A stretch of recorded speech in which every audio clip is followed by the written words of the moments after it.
आज की इस वीडियो में दर्शकों मैं ये बताऊंगा कि जिनके शुक्र नवम भाव में होते हैं उनकी पर्सनैलिटी कैसी होती है, नेचर कैसी होती है, किस तरह के मित्र होते हैं, किस तरह के जीवन साथी होते हैं, किस तरह के करियर को करते हैं और फिर भी क्या उन पर कभी चरित्रहीन होने का दाग लगता है और क्या वो दाग सच्चा होता है, क्या वो सही में चरित्रहीन होते हैं या वो नहीं होते। और अगर दाग लग जाए, गलती से लोग बात बना लें तो क्या उससे वो बच सकते हैं। सारी बातें विस्तार में करेंगे तो वीडियो पूरी देखिएगा। अगर स्किप किया तो देख लीजिए, कोई इंपॉर्टेंट पॉइंट छूट जाएगा दर्शकों। तो आइए वीडियो की शुरुआत करते हैं।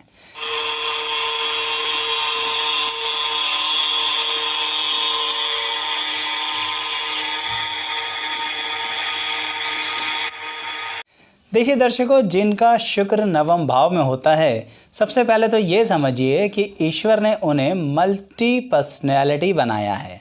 मल्टी पर्सनैलिटी का क्या मतलब रहा यहाँ पर? इसका मतलब ये है कि वो व्यक्ति अपनी ज़िंदगी में एक से अधिक पर्सनैलिटियाँ अपने अंदर लेके चलता है। कहीं पर बहुत शांत दिखता है, मजाकिया दिखता है, हंसी मजाक करने वाला व्यक्ति दिखता है, तो कहीं पर बहुत ही गंभीर दिखता है। एक ऐसा व्यक्ति जो ज़िंदगी को बड़ी गंभीरता से लेता है और कहीं ऐसा व्यक्ति जो बहुत ही मजाक करता है। तो कहने का मतलब मल्टी पर्सनैलिटी। ऐसा क्यों होता है? क्योंकि दर्शकों, शुक्र नवम भाव में आपको ज़िंदगी में धीरे धीरे ऐसा एक्सपीरियंस दे देते हैं जिसके कारण आप आसपास के समाज या जहाँ पर आप पैदा हुए हैं या जिस कंट्री में आप हैं वहाँ से संबंधित इतनी डिटेल नॉलेज ले लेते हैं कि आप लोगों के अनुसार ही व्यवहार करते हैं। यानी आप जैसे जहाँ जिस समाज में बैठे होते हैं ना, आप वैसे वहाँ उस समाज में व्यवहार करते हो। इसलिए मैंने आपको बोला मल्टी पर्सनैलिटी, यानी एक से भी अधिक ज़्यादा पर्सनैलिटीज़ आपके अंदर छिपी हुई हैं क्योंकि शुक्र हैं आपके नवम भाव में। अच्छा, अब आगे बात करते हैं आपकी नेचर की। शुक्र नवम भाव में है तो आपकी बेसिक नेचर क्या है? आपकी बेसिक नेचर है शांत रहना। आप ज़बरदस्ती की लड़ाइयाँ पसंद ही नहीं करते, इवन शोर शराबा भी पसंद नहीं करते। पर इसका मतलब ये नहीं कि पार्टीज़ पसंद नहीं करते, पार्टीज़ पसंद करते हो पर बिना बात का शोर शराबा। कोई ऐसा शोर शराबा जिससे दूसरों को तकलीफ़ होती हो, आपको ये बात बिल्कुल पसंद नहीं है। अगर आपसे भी गलती से ऐसा कुछ हो जाता है ना, तो आप सबसे पहले अपने उस शोर को बंद करते हो और सामने वाले से क्षमा मांग सकते हो तो मांग लेते हो, नहीं तो दोबारा उस गलती को नहीं दोहराते। इसलिए मैंने बोला कोई ऐसा शोर, ऐसा परेशानी का विषय दूसरों के लिए आप नहीं करते जिससे कहीं ना कहीं समाज में दिक्कत हो औरों को आपके कारण। इसलिए शुक्र नवम भाव में 9th हाउस के अंदर आपको मजाकिया भी बना देते हैं। पता नहीं कहाँ कहाँ से आइडियाज़ ले आते हो आप उठा के और किसी भी बात के अंदर से कुछ ना कुछ चुटकुला, कुछ ना कुछ जोक निकाल ही लेते हो। पर ये शुरुआती जीवन में नहीं होता, यानी बचपन में नहीं होता। तो जब आप बचपन में होते हो ना, तो शुक्र नवम भाव में आपको अलग अलग जगह लेके जाता है। इसलिए कई बार जिनके शुक्र नवम में होते हैं उनके माता पिता को मैं एक परामर्श देता हूँ, सलाह देता हूँ कि ऐसा व्यक्ति, यानी आपका जो बच्चा है जिसके शुक्र नवम भाव में है ना, वो नई नई जगह जाना पसंद करेगा, अलग अलग लोगों के बीच बैठना पसंद करेगा, यहाँ वहाँ घूमना पसंद करेगा।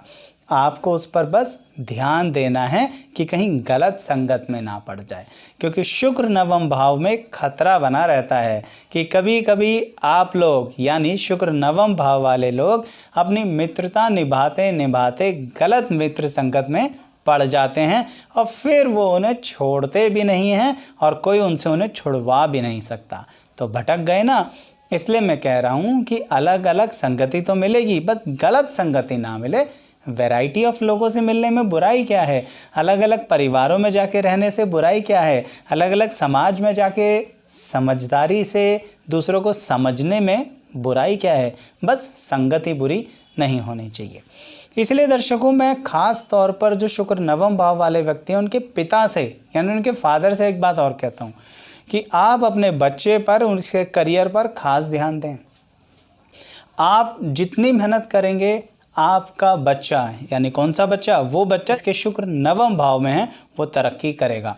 यानी पिता ने ध्यान दिया तो तरक्की होगी, और पिता ही आलसी निकल आए, यानी जिसके शुक्र नवम भाव में उसके फादर ही आलसी निकल आए, मैं साफ कह रहा हूँ। तो ऐसे केसेस में नवम भाव के शुक्र वालों को तरक्की देर से मिलती है, अन्यथा फटाफट रास्ते क्लियर हो जाते हैं, क्योंकि नवम भाव किसका है, पिता का। तो आपके पिता ही सबसे पहले आपके लिए कुछ करेंगे, और अगर वो ही कुछ करना नहीं चाहते हैं या नहीं करना पाते हैं, या फिर उनके पास इतनी नॉलेज नहीं होती, तो फिर दिक्कतें ज़्यादा आती हैं दर्शकों आपको, जिनका शुक्र नवम भाव में है। और क्या होता है इसके अंदर पढ़ाई लिखाई से संबंधित ये बात रहती है कि आप धीरे धीरे धीरे अपनी ज़िंदगी में एजुकेशन लाइन के थ्रू आगे बढ़ते हो। शुरुआत में हो सकता है आपको पढ़ने में भी दिक्कत आए और बहुत डांट लगे पेरेंट्स से भी और टीचर्स से भी, क्योंकि आपके शुक्र नवम भाव में है ना, तो शुरुआत में ऐसा हो सकता है। लेकिन आपकी क्वालिटी है दर्शकों, क्या क्वालिटी है, अगर टीचर ने आपको पढ़ा दिया, यानी आपके गुरु ने आपको सिखा दिया, आप बड़ी जल्दी सीख जाते हो, फैंटास्टिक वे में सीख जाते हो। और धीरे धीरे क्यों होता है, क्योंकि फिर अपना दिमाग भी तो लगाते हो। तो कहने का मतलब गुरु ने जो सिखाया वो भी यूज़ किया, और खुद के दिमाग से जो उसमें प्लस किया वो भी यूज़ किया। अब जो आपने प्लस किया वो तो किसी को नहीं आता ना, तो इसलिए आपकी काबिलियत ज़्यादा हो जाती है दूसरों के मुताबिक। इसलिए हर टॉपिक में आपको नॉलेज ज़्यादा होती है दूसरों के मुताबिक, चाहे आप दिखाते नहीं हो। अब आपकी पसंद और नापसंद की बात करते हैं। देखिए, आप घर के धार्मिक अनुष्ठानों से लेके, यानी पूजा पाठ से लेके खेल कूद के मैदान तक सब जगह अपनी रुचि रखते हैं। तो यानी ऐसा ही नहीं है कि सिर्फ एक ही चीज़ में लगे हुए हैं, तभी मल्टी पर्सनैलिटी बनेंगे। तो इसलिए धर्म को भी मानते हैं, कर्म को भी मानते हैं, जाति को भी मानते हैं, खेल कूद को भी मानते हैं, पार्टीज़ को भी मानते हैं, और सभी जगह पर अपना पूरा योगदान रखते हैं। लेकिन याद रखिएगा दर्शकों, अगर आप एक ही दिशा में रहे, कहने का मतलब एक दिशा मतलब आपको अलग अलग वैरायटियों में जाने से अगर किसी ने रोका, तो आपके लिए थोड़ी एक गंभीर अवस्था हो जाती है। क्या गंभीर अवस्था हो जाती है, आपकी ज़िंदगी में ग्रोथ रुक जाती है। आप ये समझिए कि आप एक ऐसे पंछी हो जिसको आसमान में उड़ने तो देना है, पर थोड़ा उस पर नज़र रखनी है, ठीक है ना। तो इसलिए अगर आप आसमान में नहीं उड़े, तरक्की नहीं करोगे, जगह जगह नहीं जा पाए, नए नए लोगों से नहीं मिल पाए, नई नई चीज़ें नहीं देख पाए, नए नए तौर तरीके नहीं सीख पाए, तो भी दिक्कत है। तो इसीलिए आप एक ऐसे प्लांट हैं जिसको बढ़ना है, बहुत बढ़ना है, ग्रो करोगे। पर ये आपके माता पिता के ऊपर है कि कहीं ना कहीं वो आपके साथ किस तरह का व्यवहार रखते हैं। आपके गुरुओं के ऊपर है, आपके टीचर्स के ऊपर है कि वो आपको समझ पाते हैं या नहीं। और अगर आपके भाग्य में ऐसे माता पिता या गुरु नहीं मिले, तरक्की तो हो जाएगी, पर थोड़ा सा समय लगेगा, क्योंकि फिर अनुभव सिर्फ आपका होगा। और जिनके शुक्र नवम भाव में अगर भाग्य के अनुसार उनके माता पिता या गुरु भी ऐसे मिल जाएं, तो तरक्की थोड़ी जल्दी मिल जाती है उन लोगों को। अब बात करते हैं आपके करियर के चुनाव की। मैं स्पष्ट तौर पर ये नहीं बता रहा कि आप कौन सा करियर करें, पर मैं ये बता रहा हूँ कि शुक्र नवम भाव में है ना, तो एक चॉइस तो ये ज़रूर है कि आप हायर एजुकेशन कर सकते हैं, यानी उच्च शिक्षा कर सकते हैं। थोड़ा सा उच्च शिक्षा में एक दो बार अटक जाएं तो बुरा मत मानिएगा, आप उसमें अच्छा ही करोगे दर्शकों, नेगेटिव मत लीजिएगा, ठीक है। तो उच्च शिक्षा आप कर सकते हैं, हायर एजुकेशन। साथ में अगर आपको किसी भी तरह की कोई क्रिएटिव चीज़ पसंद है ना, तो मैं ज़रूर आपको सलाह दूंगा, परामर्श दूंगा कि आप अपनी उस क्रिएटिविटी को ही अपना प्रोफेशन बनाएं। यानी शुक्र नवम भाव में ये प्रोफेशन आपको सबसे ज़्यादा सूट करेगा। अगर आप अलग अलग जगहों पर संगठनों से जुड़ते हैं, धार्मिक संस्थानों से जुड़ते हैं, यानी किसी तरह की सोसाइटीज़ जनरेट करते हैं, धार्मिक संस्थान में आते हैं। फॉर एग्जांपल मान लीजिए जैसे एस्कॉन सोसाइटी है, ठीक है ना, तो कृष्णा कॉन्शियस सोसाइटी, इस्कॉन, जिनके बड़े बड़े मंदिर भी हैं। तो ऐसी सोसाइटी से भी अगर आप जुड़ते हैं या उनमें आगे बढ़ते हैं, तो आपको मानसिक संतुष्टि भी मिलेगी, ज्ञान भी मिलेगा। मैं एक एग्जाम्पल दे रहा हूँ दर्शकों, मैं ये नहीं कह रहा कि आप इस्कॉन से जुड़ें, पर मैं एक बात कहना चाह रहा हूँ कि आपको इस तरह से अपनी ज़िंदगी में अच्छा मार्गदर्शन मिलेगा और आपके करियर में भी बहुत बहुत हेल्प मिलेगी अगर आप अलग अलग जगहों पर सोसाइटी से जुड़ते हैं और अपने शौक़ को ही, यानी अपनी जो क्रिएटिविटी है उसको ही प्रोफेशन बना लेते हैं। अगर आप लोग स्पोर्ट्स की लाइन में जाना चाहते हैं तो ध्यान रखिएगा कि आपको स्पोर्ट्स की लाइन ऐसी होनी चाहिए जिसमें शरीर के साथ दिमाग भी इस्तेमाल हो। सिर्फ शरीर के जोश से काम नहीं बनेगा, आपका दिमाग चाहिए ही चाहिए, और वो भी ज़रूरत से ज़्यादा। क्यों? क्योंकि ईश्वर ने आपको दिया है।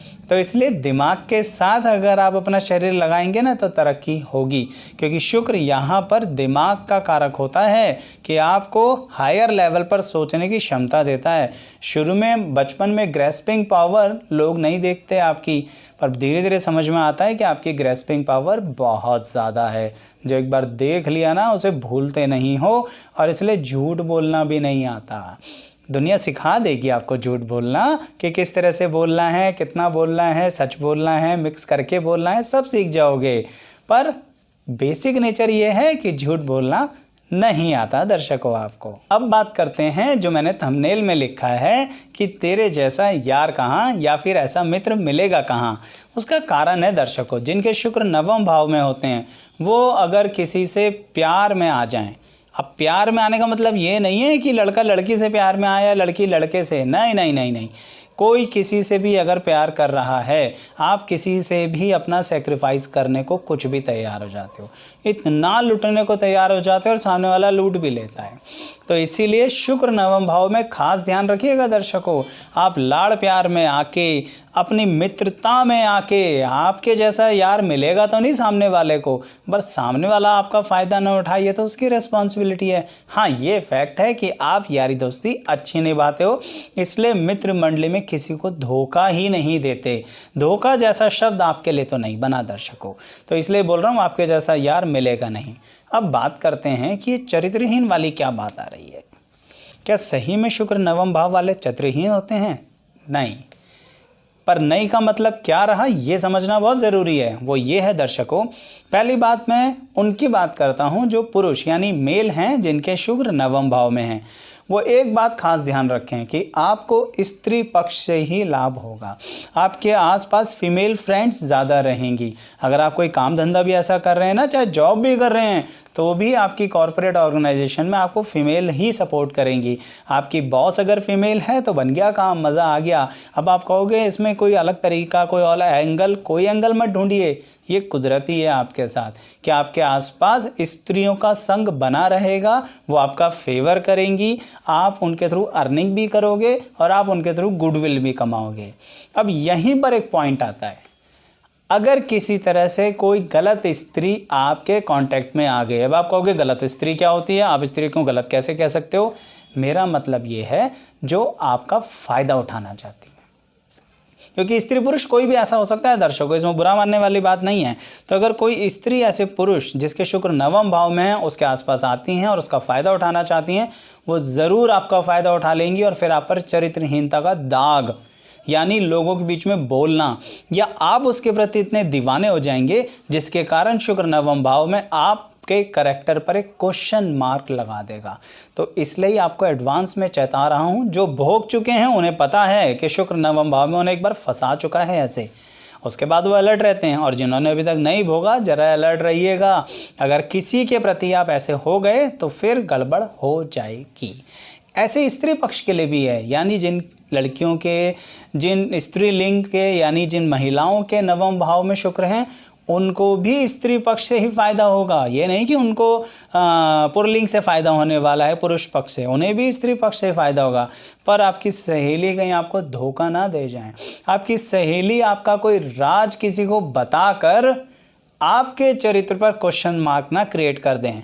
इसलिए साफ बता रहा हूँ, थोड़ा सावधान रहिएगा, क्योंकि आपके जैसा यार तो नहीं है, पर क्या सामने वाला वो याराना निभाने को तैयार है, या फिर बस अपना काम बनता और बाकी आप जानते हैं मैं क्या कहना चाह रहा हूँ। तो इसीलिए आप चरित्रहीन नहीं हैं, पहले तो ये बात क्लियर है। पर आप पर बगैर बात के लांछन लगाए जा सकते हैं। तो इसलिए दर्शकों, अगर आपके शुक्र नवम भाव में हैं तो ज़रा संभल के रहिए, इतना डिवोटेड मत होइए, इतने पागल मत होइए किसी के प्रति कि वो आपको धोखा दे दे। कभी कभी तो मैंने दर्शकों ये भी देखा है कि अपने कज़न ब्रदर सिस्टर भी आपको धोखा दे देते हैं। अब आपके साथ हुआ है तो आप जानते होंगे, जिनके साथ नहीं हुआ ठीक है, पर अगर आपके साथ हुआ है ना तो कमेंट बॉक्स में बताइएगा क्या सही में आपके कज़न ब्रदर सिस्टर्स ने आपका फ़ायदा उठाया, अगर आपके शुक्र नवम भाव में है और किसी भी एज में, ठीक है ना। चलिए और बातें करते हैं अब इसके बारे में। अब हम ये बात करेंगे मैरिड लाइफ, मैरिज। जिनके शुक्र नवम भाव में होते हैं ना, वो धर्म और धार्मिक अनुष्ठानों को तो पसंद करते हैं, लेकिन जब विवाह की बात आती है, मैरिज की बात आती है, जीवन साथी चुनने की बात आती है, तो वो बेकार के सवाल जवाब नहीं करते। बेकार के सवाल जवाब मैं क्या कह रहा हूँ, ये मेरा अपना मानना नहीं है, मैं ये कहना चाह रहा हूँ कि उन्हें सवाल जवाब बेकार ही लगते हैं। क्यों? क्योंकि वो गैर परंपरागत विवाह कर सकते हैं। गैर परंपरागत मतलब, देखिए दर्शकों, उसके लिए ये समझना ज़रूरी है कि आप कौन सी परंपरा में हैं। आप भारत में हैं, भारत के अलावा किसी और देश में हैं, तो आप जिस भी परंपरा में है ना, उसके विपरीत जाकर शुक्र नवम भाव में विवाह कर सकता है। अब ये चाहे लड़का हो चाहे लड़की हो।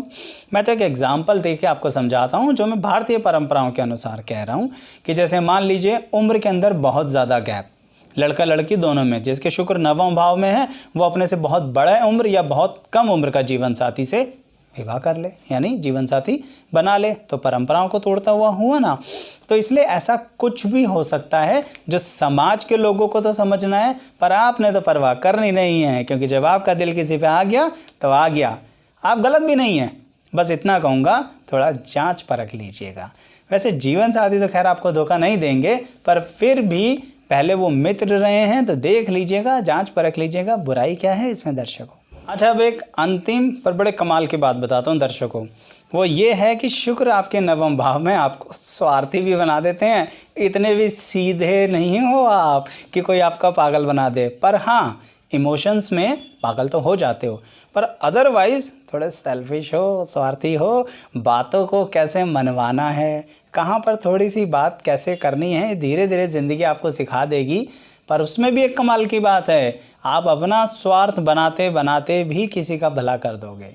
यानी स्वार्थी हो पर ऐसा नहीं हो जो अनर्थ कर दो। तो कहने का मतलब ये रहा, जो स्वार्थ जहाँ पर कर रहे हो ना, सेल्फिशनेस दिखा रहे हो ना, अपने आप को बेकार की बातों में मत लगाया करो कि मैं अच्छा कर रहा हूँ या कर रही हूँ, या बुरा कर रहा हूँ या बुरी कर रही हूँ। ऐसा नहीं है दर्शकों, आप अपने स्वार्थ में भी सामने वाले का लाभ लेते हो, इसलिए अपना भी फ़ायदा और दूसरे का भी फ़ायदा दोनों करने की कोशिश करते हो, तो कोई दिक्कत नहीं। साथ ही दर्शकों, जिनके शुक्र नवम भाव में, उनके माता पिताओं के लिए मैं एक बार फिर से ये बात कह रहा हूँ, कृपया अपनी संतान पे ध्यान दीजिए। आपकी संतान में बहुत काबिलियत है मल्टी पर्सनैलिटी, डिसिप्लिन में रहने की। अगर आपने उसे ज़्यादा बांधने की कोशिश करी तो भी दिक्कत, ज़्यादा खोल दिया तो भी दिक्कत। तो करना क्या है, संतुलन बना के रखिए। शुक्र नवम भाव वाले व्यक्ति को समय दीजिए, क्योंकि उस समय की चाहत में ही शुक्र नवम भाव वाला व्यक्ति इधर से उधर जाता है, अलग अलग जगह जाता है और अलग अलग चीज़ें सीखता है। बस उस सीखने में अगर वो कुछ गलत सीख गया ना दर्शकों, तो फिर मैं उन माता पिताओं को कहूँगा कि आपको बहुत तकलीफ़ होने वाली है अपने बच्चे के साथ। पर हाँ, शुक्र नवम भाव वालों, आपसे कहूँगा कि आप धीरे धीरे लाइफ में सीख के आगे बढ़ ही जाओगे। बस कृपया करके गलत संगत में मत पड़िएगा। और साथ ही अगर आपको ये देखना है कि सूर्य, बुध, गुरु, शनि और राहु या अन्य ग्रह सभी 12 भाव में कैसे फल देते हैं ना, तो उन सब की वीडियोस बनी हुई है, जिसका लिंक डिस्क्रिप्शन बॉक्स में है। सिर्फ वहाँ जाना है, प्ले लिस्ट पे क्लिक करना है, आपके सामने सारी वीडियोस ओपन हो जाएंगी और अपनी कुंडली के अनुसार देखिए। ये भी बताइएगा मुझको कमेंट बॉक्स में, क्या ये बातें आप पर अप्लाई होती हैं तो भी बताइए दर्शकों, नहीं होती हैं तो भी बताइए, क्योंकि इससे हमें पता लगता है कि हमारा अनुभव ज़िंदगी में आगे जा रहा है और हम भी थोड़ी आपके कमेंट से अपने अनुभव को बढ़ा लेते हैं। आप सभी दर्शकों का बहुत बहुत धन्यवाद।